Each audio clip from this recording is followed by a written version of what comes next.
Assalamualaikum warahmatullahi wabarakatuh. Perkenalkan, nama saya Anissa Nurhayati dengan NIM 120207013 dari kelas 4A Program Studi Pendidikan Fisika UIN Sunan Gunung Jati Bandung.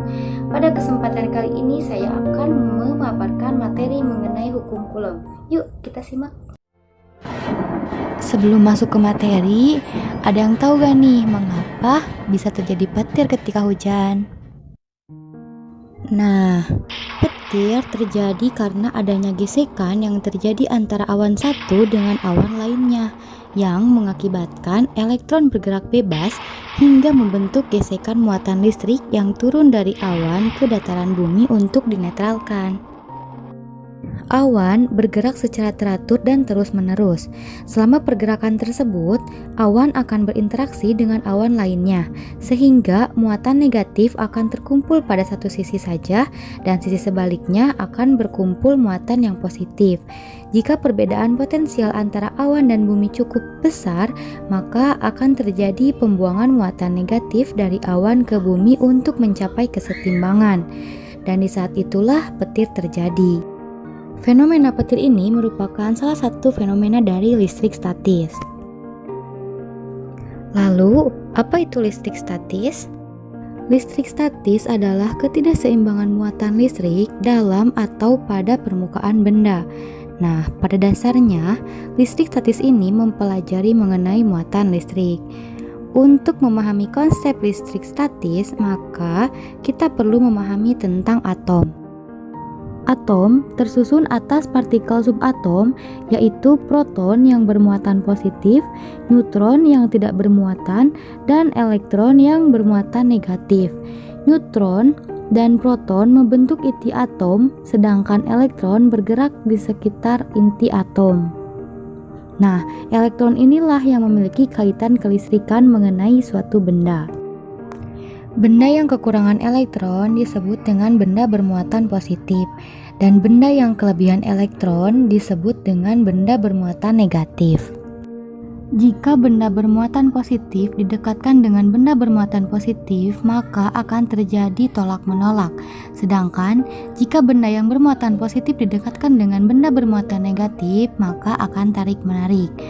Singkatnya, benda yang bermuatan sejenis akan tolak-menolak dan benda yang bermuatan berbeda jenis akan saling tarik-menarik. Gejala interaksi tersebut merupakan gejala listrik statis. Nah, interaksi tersebut terjadi karena adanya ketidakseimbangan muatan kedua benda. Contoh sederhana gejala listrik statis bisa kita lihat pada potongan-potongan kertas yang tertarik jika didekatkan dengan misar plastik yang telah digosokkan dengan rambut. Hal tersebut terjadi karena misar plastik menerima elektron sehingga bermuatan negatif. Akibatnya, benda lain dapat terpengaruh karena adanya ketidakseimbangan muatan.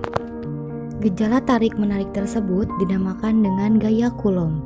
Lalu, bagaimana hubungan antara jarak dua benda yang bermuatan terhadap gaya tolak-menolak atau tarik-menarik antar kedua benda? Seorang ilmuwan asal Prancis, Charles Augustin Coulomb, menyelidiki hubungan tersebut dengan melakukan eksperimen menggunakan alat neraca puntir. Berdasarkan percobaan dengan menggunakan neraca puntir, Coulomb menyimpulkan interaksi dua benda yang bermuatan sebagai berikut.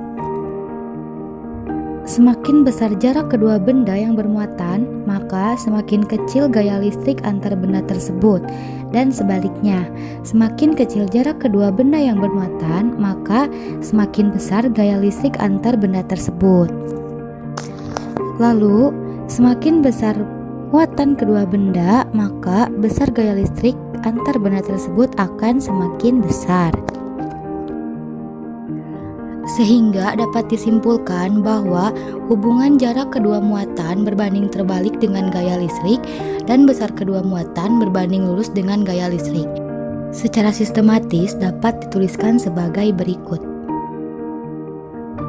Dengan demikian, bunyi hukum Coulomb adalah gaya tarik-menarik atau tolak-menolak antara dua muatan listrik berbanding lurus dengan hasil kali besar kedua muatan dan berbanding terbalik dengan jarak antara kedua muatan. Secara matematis ditulis sebagai berikut. Sekian penjelasan mengenai hukum Coulomb. Semoga dapat dipahami. Terima kasih sudah menonton. Wassalamualaikum warahmatullahi wabarakatuh.